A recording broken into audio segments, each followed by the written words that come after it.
سلام به کانال زنگ آشپزی خوش اومدین. بریم با هم یه تهشین مرغ و بادمجون فوق‌العاده خوشمزه درست کنیم.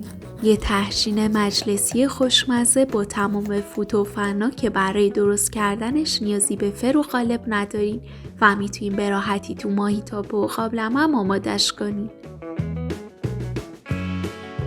مواد لازم: 3 پیمانه برنج دارم که از 3-4 ساعت قبل با آب و نمک گذاشتم خیس بخوره. به عنوان پیمانه من از لیوان دسته‌دار فرانسوی استفاده کردم. 2 تکه سینه مرغ که حدوداً 400 گرمه، 3 عدد بادمجون، 1 عدد پیاز متوسط، 4 تا دونه تخم مرغ که از 4 تا تخم مرغ به 3 تا زردش و 1 تخم مرغ کامل نیاز داریم.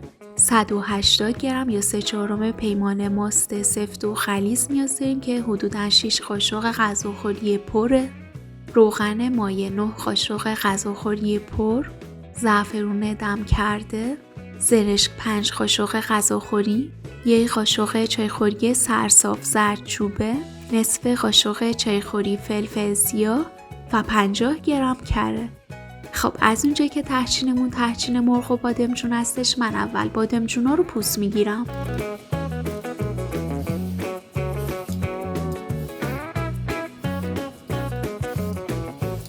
حالا بادمجونا رو حلقه‌ای برش میزنم. بین این بادمجونا رو نازک برش نزنید تا بعد سرخ شدن خشک نشن. حالا بهش نمک میزنم و همه قسمت‌ها رو آغشته به نمک میکنم.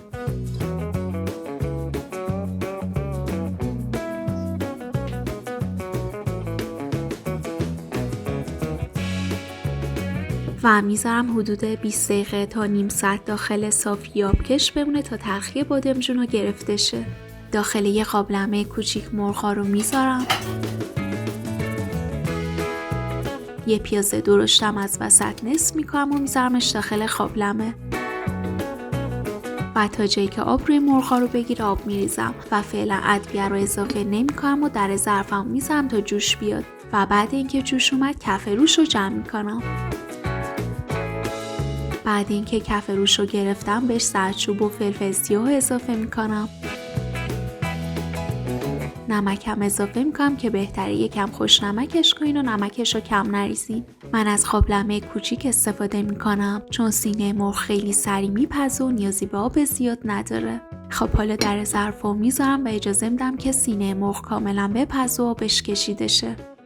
تا مرغ بپزه داخل یه ماهیتابه روغن میریزم داغ شه.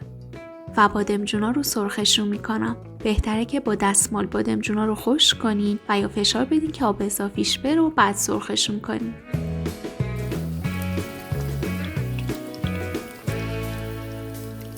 یه سمتشون که سرخ شد برمیگردم سمت دیگه‌ش هم سرخ شه. و بعد اینکه هر دو طرفشون رو سرخ کردم بادمجونای سرخ شده رو از تابه خارج میکنم.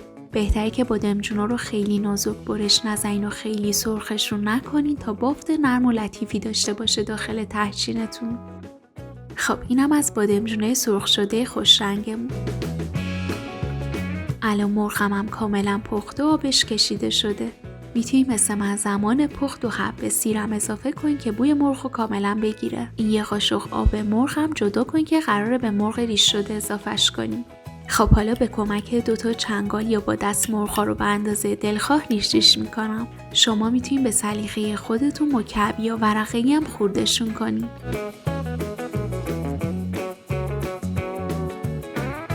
اون 1 قاشق آب مرغ هم من به مرغای ریش شده اضافه میکنم چون طعم و عصاره مرغ رو داره و تهشینمون رو خیلی خوشمزه ترش میکنه. خب این از مرغ ریش شده. حالا داخل یه ماهیتابه 50 گرم کره رو میذارم که آب شه. مرغ ریش شده رو به کره اضافه میکنم و با کره کمی تفتش میدم که عطر کرم بلند شه. شما میتونین از کره کمتری هم استفاده کنی ولی چون سینه مرغ خشکه بهتره که کره رو حذفش نکنی. خب من مرغم رو با کره تفت دادم. حالا بهش کمی زعفرونم اضافه و مخلوط میکنم.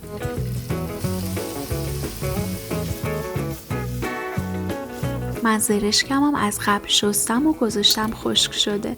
زرشک رو حدود 30 ثانیه تا 1 دقیقه همراه مرغم تفت میدم و حرارت رو خاموش میکنم. حواستون باشه که زرشک رو خیلی تفتش ندین که رنگش تیره نشه و زرشکتون خشک نشه. خب الان مواد میانی تحچینمون آماده است. من داخل یه قابلمه بزرگ آب ریختم و گذاشتم آب جوش اومده. بهش نمک اضافه میکنم و آب برنج خیس خورده رو دور میزم و برنجم میزمش داخل قابلمه.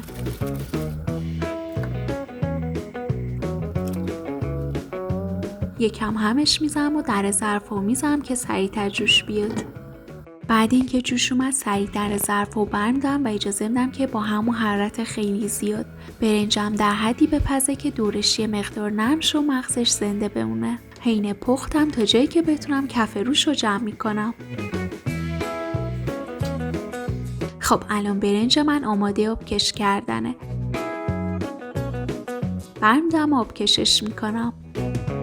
من برنجم آبکش کردم و تا برنجم از داغی بیفته و کمی خنک شه داخل یک کاسه بزرگ مایه تحچینم آماده میکنم. من میخوام از 3 تا زرده استفاده کنم که تحچینم بافت سفتی نداشته باشه و لطیف شه. یه تخم مرغم کامل استفاده میکنم، یعنی هم زرد و هم سفیدش رو اضافه میکنم که تحچینم خودش رو بگیره و وانره. حالا تخم مرغ رو با همزن یه مقدار همش میزنم که یک دست شه.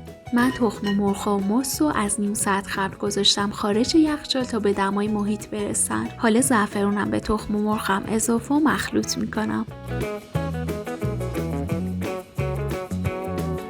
بعد اینکه زعفرون رو مخلوط کردم ماستم هم اضافه میکنم. من برای هر پیمونه برنجم 2 قاشق غذاخوری پر ماست سفت و غلیظ در نظر گرفتم. ماستتون هم دقت کنین که آبکی نباشه که برنج رو خمیر نکنه. حالا نمک تخم مرغ و ماست رو اضافه میکنم و مخلوطش میکنم. نمک مایه تحچینم کم نریزین که خوش‌طعم‌تر شه.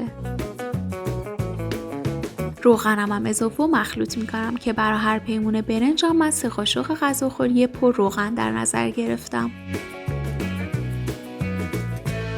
الان مایه تحچین من آماده است. ببینیم برنجم من بعد آبکش کردن گذاشتم یه مقدار خنک شده. حواستون باشه که برای پخت تحچین برنج رو یه مقدار زنده تر از حالت معمول آبکش کنین که خورد و خمیری نشه. حالا کم کم از برنجی که داغ نیست به مایه تحچینم اضافه و مخلوط میکنم.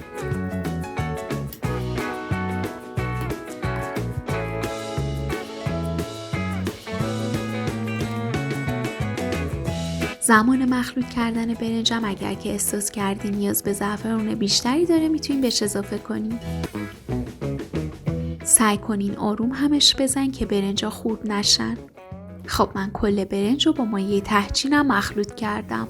حالا داخل قابلمه یا محیطابه‌ای که قراره داخلش تحچینم رو بپزم روغن میریزم و کف و دیوارا رو چرب میکنم. حتما از ظرفی استفاده کنین که نچسبه تا تحچینتون بعد پخت به راحتی برگرده و وانره. حالا نصف برنجم رو میریزمش داخل محیطابه و پخشش میکنم. ببین این برنجم نه خیلی شل و نه خیلی خشکه. مشخصه که کاملا مایه تحچینم اندازه بوده و برنجمون بعد پخت نه خمیری و کیکی میشه و نوا میره. خوب با پشت قاشق صافش کنین و یکم فشردش کنین تا منسجم تر شه. حالا از وسط ظرفم طوری که کنارهای مقدار خالی بمونه از مخلوط مرغ و زرشک میریزم. از دور ظرف خالی بذارین که هم تحچینتون ظاهر بهتری داشته باشه و همین که بعد پخت وانره. حالا روی مرغم هم یه لایه بادمجون سرخ شده میچینم. بادمجون این تحچین رو فوق‌العاده خوشمزه ترش میکنه. هیچ جای خالی نذارین بمونه و کاملا روش رو با یه لایه بادمجون بپوشونین. با پشت قاشق هم فشار بدین تا موادتون یکم به برنجتون بچسبه. حالا باقی مونده برنجم رو با آرومی میریزمش داخل محیطابه و خوب پخش میکنم و صاف و هم سطح میکنم. ببینین دور ظرفم خوب با برنج پر کنین که به لایه پایینی بچسبه و یک دست شه. بعد اینکه همه برنج رو ریختین دوباره یه مقدار فشردش کنین تا لایه ها به هم بچسبن و تحچینتون بعد پخت وانره و لایه هاش از هم جدا نشن. شما میتونین همین کار رو داخل قالبم انجام بدین. براش فویل بکشین و از چند جا سوراخ کنین و بذارینش داخل فرن تا با دمای 180 درجه به مدت 1 تا 1.5 ساعت بپزه. من میخوام تحچینم رو گاز بپزم. یه شعله پخش کن و گذاشتم رو حرارت متوسط و ملایم. محیطابه رو میذارم رو حرارت و اجازه میدم که حدود 50 دقیقه تا 1 ساعت دم بکشه. هر وقت که دور تهچینتون طلایی و خوش رنگ شد یعنی تهچینتون آماده است. بعد حدوداً 1 ساعت تهچین من پخته و آماده شده. رنگ دورش رو ببینین، کاملا مشخصه که رنگ گرفته. میتونین به راحتی تا بر و برگردونین و تهچین رو خارج کنین. ببینین تهچینمون چطور خوش رنگه؟ من روش رو با یه مقدار زرشک و خلال پسته تزیین میکنم. بعد اینکه از داغی افتاد میتونین به راحتی با یه کارد تیز برشش بزنین. یه تهچین فوق‌العاده لذیذ و خوشرنگ و خوشمزه که اصلا وا نمیره و برنجش هم خمیری نشده و دون در اومده. دوستان عزیزم، من قبلا آموزش یه کوکو سبزی بی‌نهایت خوشمزه و خوشرنگ و خوش عطر و بورم تو کانال گذاشتم. ویدیوش رو اینجا میذارم که حتما برای شب عید و ماه رمضان درستش کنین و نوش جانش کنین.